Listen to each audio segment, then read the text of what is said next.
In 1999, a team of researchers in Italy tested the blood of 20 people who had just fallen in love. Then they tested 20 people with obsessive-compulsive disorder. The results came back almost identical. If you have ever been unable to stop thinking about someone, checking your phone, replaying conversations, losing hours to it, that wasn't weakness. Your brain chemistry had shifted into a state we normally call a disorder. And that's only the first thing most people get wrong about love. Because love isn't one thing, it's three separate systems running on three different sets of chemicals, and they don't always agree with each other. Understanding that is the difference between wondering what's wrong with you and knowing exactly what's happening. Let's start with the moment it hits. In 2005, an anthropologist named Helen Fisher put 17 people into a brain scanner. Every one of them was madly in love. She showed each of them a photograph of the person they loved and watched what lit up. It wasn't the emotional centers, it wasn't the parts of the brain we associate with feeling at all. It was the ventral tegmental area and the caudate nucleus, the reward system, the same dopamine circuit that fires for cocaine. Think about what that means. Falling in love isn't an emotion, it's a drive. It belongs in the same category as hunger and thirst, a system that seizes your motivation and points it at one target until you get it. That's why you can't talk yourself out of it. You can't reason your way out of thirst either. And dopamine explains almost everything about the early stage, the euphoria, the energy, sleeping 4 hours and feeling fine, the way an ordinary person becomes the most interesting thing in the room, because dopamine isn't the chemical of pleasure, it's the chemical of wanting. It doesn't make you happy,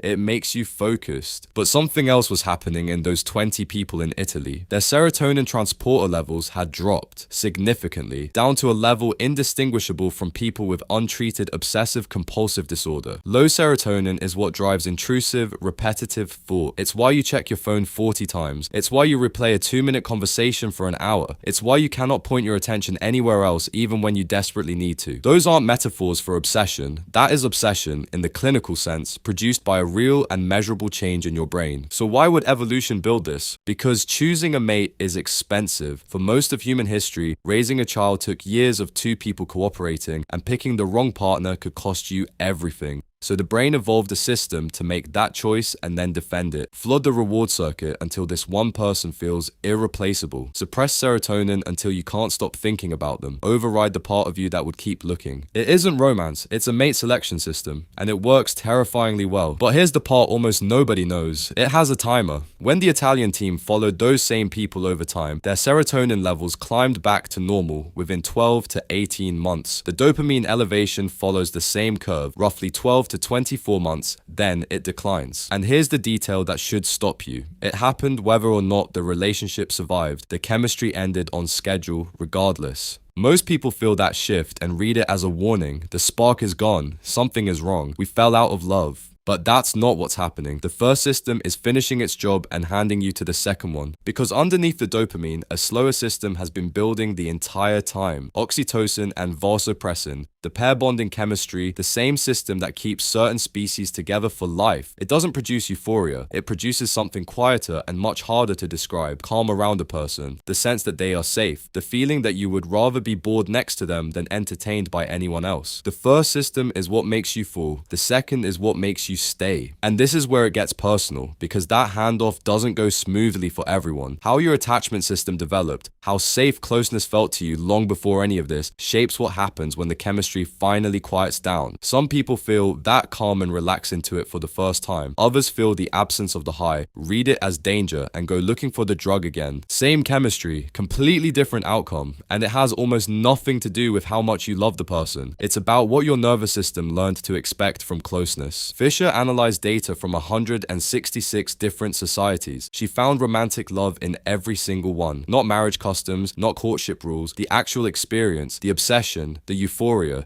the fixation on one specific person. There is no culture on record without it, which means this isn't something your culture taught you. It's older than your culture. It's standard equipment. So the next time you can't stop thinking about someone and you feel like you're losing your mind a little, you are, measurably, on purpose. It's a system that has been running in human beings for longer than we've had writing, and it will run its course in about 18 months no matter what you do. The question was never whether the feeling would fade. It always fades. That's what it was built to do. The question is, what's underneath when it does?